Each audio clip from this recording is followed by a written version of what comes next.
Assalamualaikum warahmatullahi wabarakatuh. Kami dari kelompok 5 pada mata kuliah Anfisgen akan mempresentasikan tentang materi genetika.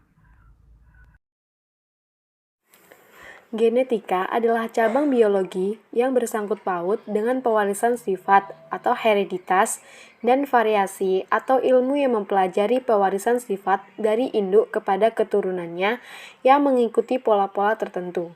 Genetika juga menganalisis unit keturunan dan perubahan pengaturan dari berbagai fungsi fisiologis yang membentuk karakter organisme. Unit keturunan ini disebut gen yang merupakan suatu segmen DNA yang nukleotidanya membawa informasi karakter biokimia atau fisiologis tertentu.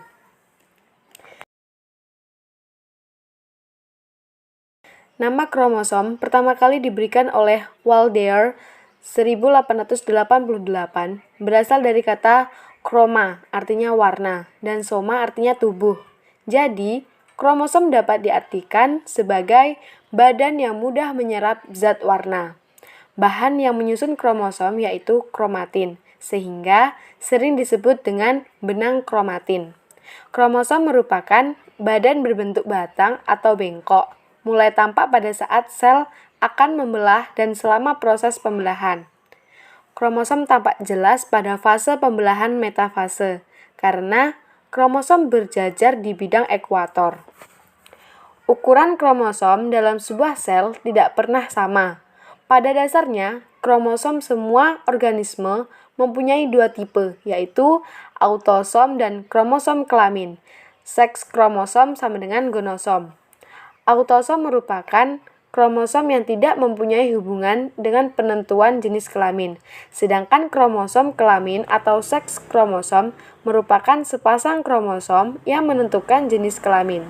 Ada dua macam seks kromosom, yaitu kromosom X dan kromosom Y. Berdasarkan letak sentromernya, kromosom dibedakan menjadi 4 macam, yaitu metasentris, submetasentris, akrosentris, dan telosentris. Yang pertama, metasentris. Sentromer terletak di tengah-tengah kromosom sehingga kromosom berbentuk seperti huruf V. 2. Submetasentris. Sentromer terletak submedian atau kira-kira ke arah salah satu ujung kromosom. Bentuk kromosom seperti huruf J. 3. Akrosentris. Sentromer terletak pada subterminal atau di dekat ujung kromosom. Satu lengan kromosom sangat pendek dan satu lengan lainnya sangat panjang. Bentuk kromosom lurus atau seperti batang. 4. Telosentris. Sentromer terletak pada ujung kromosom. Kromosom hanya memiliki satu lengan saja. Pada setiap tubuh, kromosom selalu dalam keadaan berpasangan. Kromosom yang berpasangan mempunyai bentuk, ukuran, dan komposisi sama atau hampir sama disebut kromosom homolog. Jumlah macam kromosom disebut ploid atau set, perangkat atau genom. Dalam sel tubuh, setiap kromosom terdapat berpasangan, berarti terdiri 2 set sehingga disebut diploid 2N. Sebaliknya, pada sel gamet, satu sel kelamin memiliki kromosom tidak berpasangan, berarti terdapat satu set kromosom sehingga disebut haploid. Lalu, adapun gen yang merupakan substansi genetik terkecil yang terdiri atas sepenggal DNA yang menentukan sifat individu melalui pembentukan polipeptida. Gen memenuhi lokus suatu kromosom sebagai zarah kompak yang mengandung satuan informasi genetik dan mengatur sifat-sifat menurun tertentu.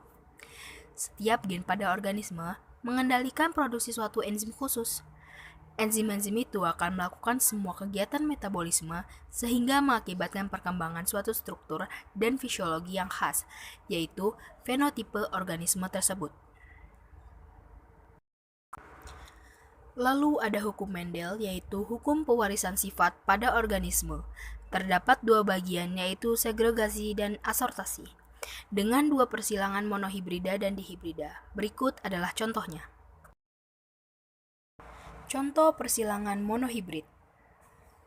Dengan keterangan monohibrid, M besar adalah merah, M besar M kecil yaitu merah, sedangkan M kecil berarti putih.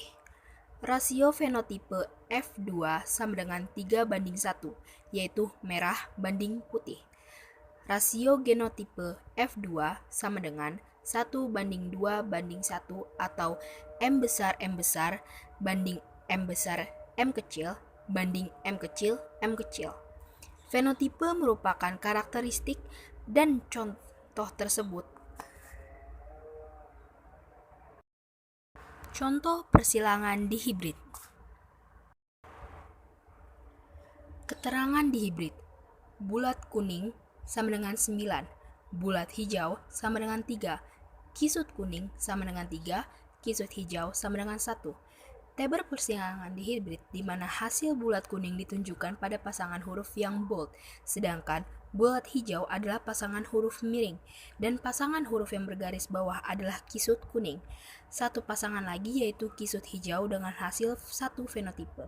Jadi, rasio fenotipe F2 sama dengan 9:3:3:1. Sekian presentasi dari kami, kurang lebihnya mohon maaf. Assalamualaikum warahmatullahi wabarakatuh.